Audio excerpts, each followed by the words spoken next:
오늘 본문에서 바울은 자신이 과거에 율법주의자이고 완벽주의자였다고 고백하고 있습니다. 영적으로 보면 완벽주의자는 하나님이 개입할 틈이 없는 사람을 뜻하고 있습니다. 자기 스스로 자신을 완벽하게 만들려는 자기 숭배자를 바로 이 완벽주의자라고 이야기하고 있습니다. 13절에 보면 내가 이전에 유대교에 있을 때 행한 일을 너희가 들었거냐 하나님의 교회를 심히 박해하여 멸하고 내가 내 동족 중 여러 연갑자보다 유대교를 지나치게 믿어 내 조상의 전통에 대해 더욱 열심히 있었으나 라고 고백하고 있습니다. 바울은 자신의 열심으로 하나님께 인정받는 사람이 되려고 한 것입니다. 왜냐하면 그것이 완벽한 삶이라는 강박을 자기 자신에게 가지고 있었기 때문에 그렇습니다. 그러나 바울은 한 사건을 통해 이 완벽에 대한 강박에서 해방되었습니다. 비로소 자유인의 삶을 살게 됐다는 것입니다. 15절에서 보면 예수님이 바울을 붙잡자 바울에게 일어난 그 극적인 변화를 소개하고 있습니다. 15절 말씀입니다. 그러나 내 어머니의 태로부터 나를 택정하시고 그의 은혜로 나를 부르시니가 그의 아들을 이방에 전하기 위하여 그를 내 속에 나타내시기를 기뻐하셨을 때 내가 곧 혈육과 의논하지 아니하고 라고 이야기하고 있습니다. 예수께서 바울을 만나시자 하나님이 자신을 어떻게 대하고 계셨는지를 비로소 알게 된 것입니다. 하나님은 자신을 택정하시고 부르셨고 왜 살아야 하는지를 목적을 주셨고 은혜로 그리고 사명대로 살도록 함께하고 계심을 알게 되었다는 것입니다. 바울은 예수님을 만나기 전까지 자신의 노력과 열심으로 하나님을 만족시켜야 비로소 자신이 받아들여지는 그 존재가 되는 줄을 알았었습니다. 그러나 예수님을 만난 후에는 자신은 다만 하나님의 은혜에 의해 이미 받아들여진 자가 되었다는 것을 알게 되었다는 것입니다. 그때 바울은 완벽주의에서 해방되는 진정한 자유인이 되었다는 것입니다. 완벽주의에서 해방되는 것은 무엇입니까? 바로 우리가 무엇을 해야 그리고 무엇이 되어야 하나님에게 받아들여지는 존재가 아니라 아무것도 하지 않을 때 내가 아무것도 아닐 때에 이미 은혜로 받아들여진 자가 되었다는 것을 알 때라고 하는 것입니다. 우리는 예수님을 믿음으로써 하나님께 받아들여지는 자가 되었습니다. 그런데 예수의 은혜로 우리가 이렇게 살고 있음에도 불구하고 우리는 이 예수님께서 우리에게 하신 일을 종종 놓칠 때가 있습니다. 내 가치와 내 존재가 예수 믿는 사람답게 살지 못하는 그때에 내가 과연 예수 믿는 사람으로서 이렇게 살고 있는지 우리가 의문을 가지고 있을 때가 많다는 것입니다. 그러나 하나님께서는 우리에게 이렇게 말씀하신다는 것입니다. 그래도 너는 내 자식이다. 네가 어떤 모습일지라도 어떤 상황과 형편에서 네가 곤란에 처했을지라도 너는 내 자식이다. 그러니 너는 당당하게 어깨를 펴고 이 세상을 향해 계속해서 살아나가라고 이야기하신다는 것입니다. 스바냐 3장 16절 말씀입니다. 그날에 사람이 예루살렘에 이르기를 두려워하지 말라 시온아 내 손을 늘어뜨리지 말라 너희 하나님 여호와가 너희 가운데에 계시니 그는 구원을 베푸실 전능자이시라 그가 너로 말미암아 기쁨을 이기지 못하시며 너를 잠잠히 사랑하시며 너로 말미암아 즐거이 부르며 기뻐하시리라 하리라. 하나님께서는 나를 무조건 환대하시고 나를 기뻐하시는 분이라고 말씀하시고 있다는 것입니다.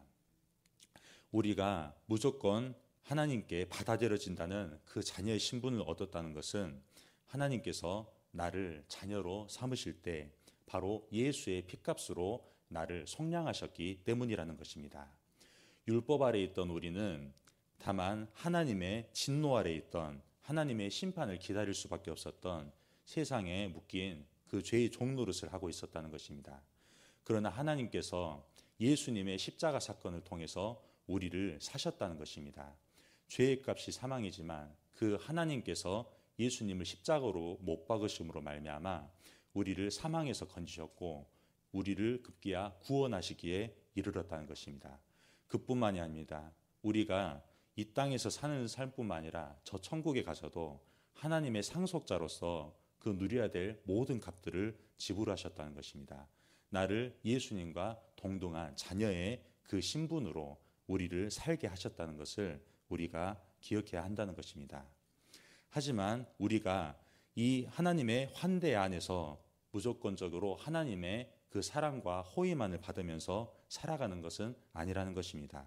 하나님께서는 우리를 예수님과 동등한 그 자녀의 신분으로 살게 하시는 만큼 반드시 하나님 스스로가 아버지로서 우리에게 그 역할과 노릇을 하신다는 것입니다. 히브리서 12장 6절 말씀입니다. 주께서 그 사랑하는 자를 징계하시고 그가 받아들이시는 아들마다 채찍질하심이라 하셨으니 너희가 참음은 징계를 받기 위함이라. 하나님이 아들과 같이 너희를 대우하시나니 어찌 아버지가 징계하지 않는 아들이 있으리요.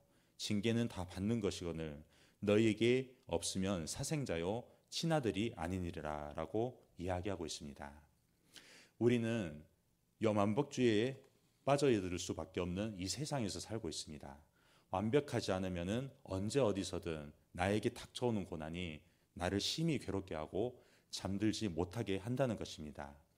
이것을 우리가 이제 예수 믿는 자로서 그 고난을 바라볼 때 바로 하나님의 그 징계로 바라봐야 된다는 것입니다. 징계는 바로 하나님께서 우리를 자식을 만드시기 위한 그 열심이고 우리를 훈련시키기 위한 도구로서 사용한다는 것입니다. 아버지는 남의 집 자식보다 내 자식이 잘못하면 더 엄하게 대하신다는 것입니다. 그래서 하나님은 예수 믿는 사람을 예수 안 믿는 사람보다 더 심하게 대하신다는 것입니다. 그것이 이스라엘의 역사를 이끌어가는 것을 우리가 볼 수 있습니다. 예수 믿으면 고달픈 인생이 되고 내 마음대로 사는 것으로 끝난 것이 아니라는 것입니다. 갈라디아서 1장 17절 말씀입니다. 또 나보다 먼저 사도된 자들을 만나려고 예루살렘으로 가지 아니하고 아라비아로 갔다가 다시 다메섹으로 돌아간노라. 그 후 3년 만에 내가 게바를 방문하려고 예루살렘에 올라가서 그와 함께 15일을 머무는 동안 주의 형제 야고보 외에 다른 사도들을 보지 못하였노라 라고 고백하고 있습니다. 바울은 다메섹에서 예수님을 만나는 놀라운 경험을 했습니다. 그러나 그것은 끝이 아니라 시작이었다는 것입니다. 바울이 바로 그때부터 고된 훈련을 받습니다. 3년간 아라비아 사막에서 머물러야 했으며 또 잠시 예루살렘에 올라갔다가 다시 고향 다소로 내려가 13년 동안 칩거해야만 했습니다. 잘 자란 배추를 소금물에 담가 놓듯이 바울을 그렇게 계속해서 하나님의 그 말씀에 하나님의 일하심에 꽉 붙잡혀 있도록 그렇게 대하셨다는 것입니다. 그것이 사도의 삶을 살 때도 계속해서 이어집니다. 갈라디아서 1장 20절 말씀입니다. 보라, 내가 너희에게 쓰는 것은 하나님 앞에서 거짓말이 아니로다. 그 후에 내가 수리아와 길리기아 지방에 이르렀으나 그리스도 안에 있는 유대의 교회들이 나를 얼굴로는 알지 못하고 다만 우리를 박해하던 자가 전에 멸하던 그 믿음을 지금 전한다 함을 듣고 나로 말미암아 하나님께 영광을 돌리니라 라고 이야기하고 있습니다. 바울이 1차 전도 여행에서 당한 그 수많은 고난이 있습니다. 이로 인해 바울은 점점 그리스도인으로서 다듬어지게 됩니다. 하나님의 자녀다운 사람이 되어갔다고 그렇게 고백하고 있습니다. 구약에서도 마찬가지입니다. 모세를 세우시는 하나님을 우리는 알고 있습니다. 모세는 홍해 앞에서 위대한 영웅의 모습을 보입니다. 홍해 바다를 가르고 이스라엘 백성들을 그 홍해 바다 가운데 건너게 하며 뒤쫓아오던 애굽의 병거들과 그 군사들을 모두 다 홍해 바다 가운데로 수장시키는 그 모습들을 보게 됩니다. 그러나 그게 모세의 끝이 아니라 바로 이후 40년 동안 그 광야에서 120년의 그 인생 가운데 살아가는 중에 하나님을 계속해서 경험해가는 그 시작이었다는 것입니다. 다윗은 역시 그 골리앗을 물리치는 영웅으로 우리가 볼 수 있습니다. 그가 양치기의 그 무명의 시절을 벗어나 골리앗을 물리치는 그 구국의 영웅으로 서기까지 우리는 그의 인생을 보면 정말 놀라움을 금치 못할 수가 없습니다. 하지만 그것이 다윗의 끝이 아니라 시작이었다는 것입니다. 그 후에 말할 수 없는 고난을 받게 되는 것을 우리가 알 수 있습니다. 도망자가 되어서 10년 동안 사울왕의 공격과 추격을 받습니다.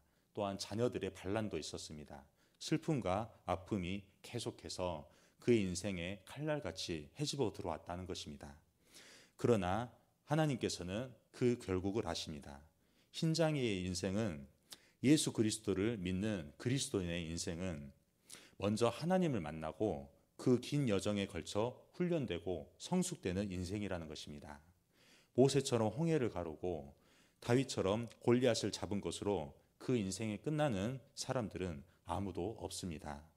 그러므로 고난 중에 있을 때 우리가 힘들어하는 것 이상으로 가져야 할 것은 바로 하나님이 지금 이 시간에도 일하고 계신다는 그 믿음을 가져야 된다는 것입니다. 결론입니다.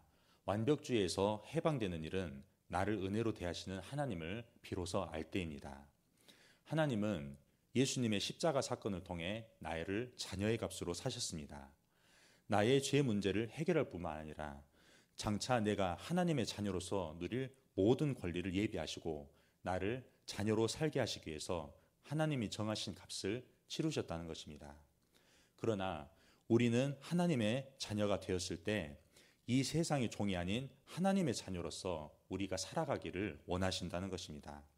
하나님의 자녀답게 살게 하시기 위해 하나님은 아버지의 노릇을 끝까지 포기하지 않으십니다. 고난을 통해 우리가 우리 스스로 완벽을 붙잡고 이 고난을 헤쳐나가는 완벽주의자에서 벗어나 하나님 아버지밖에 붙잡을 수 없는 그 자녀로, 기도하고 엎드리는 자녀로 살도록 계속해서 훈련시키고 우리를 성숙시키게 하신다는 것입니다. 그러므로 고난이라는 훈련이 우리에게 왔을 때 도망가면 안 된다는 것입니다. 바로 이렇게 엎드려 기도해야 된다는 것입니다. 에베소서 1장 17절 말씀입니다. 우리 주 예수 그리스도 하나님, 영광의 아버지께서 지혜와 계시의 영을 너희에게 주사 하나님을 알게 하시고 너희의 마음에 눈을 밝히사 그의 부르심의 소망이 무엇이며 성도 안에서 그 기업의 영광의 풍성함이 무엇이며 그의 힘으로 위력으로 역사하심을 따라 믿는 우리에게 베푸신 능력에 그 지극히 크심이 어떠한 것을 너희로 알게 하시기를 구하노라. 아멘. 낙심되어 일어날 힘조차 없을 때 하나님이 아버지로서 일하고 계신다. 나는 하나님의 자녀로 다시 일어선다. 당당하게 살아갈 수 있다. 승리할 수 있다. 이 고백이 오늘 하루를 살아가면서 저 여러분들의 가득 고백되어지기를 주님의 이름으로 축원합니다. 아멘. 우리 함께 기도하겠습니다. 오늘 새벽에 주신 말씀을 묵상하면서 기도하시기 바랍니다. 성도님들의 가정과 직장을 위해서, 부부관계와 부모관계와 또한 자녀관계를 위해서도 기도하시기 바랍니다. 대학 청년부를 위해서 기도할 때 학업과 직장, 이성에서 복음을 경험하도록 대학 청년부 한 명 한 명을 위해서 기도하시기 바랍니다. 모교 합심 기도회를 위해서 기도할 때 교회와 성도들을 위해 기도하며 문제보다 크신 주님께 집중할 수 있도록 기도하시기 바랍니다. 담임 목사님의 건강과 성령 충만, 사모님과 자녀들을 위해서 기도할 때 성령님의 인도하심을 따라 하나님께서 주신 말씀이 주인되어 교회를 이끄시게 해달라고 기도하시기 바랍니다. 대통령과 나라와 민족을 위해서 해외 선교하시는 조학현 선교사님, 캄보디아에서 사역하십니다. 광신대학교를 위해서 기도할 때 시설 관리자들에게 지혜와 체력을 주셔서 시설이 잘 관리되어지도록 함께 기도하시겠습니다.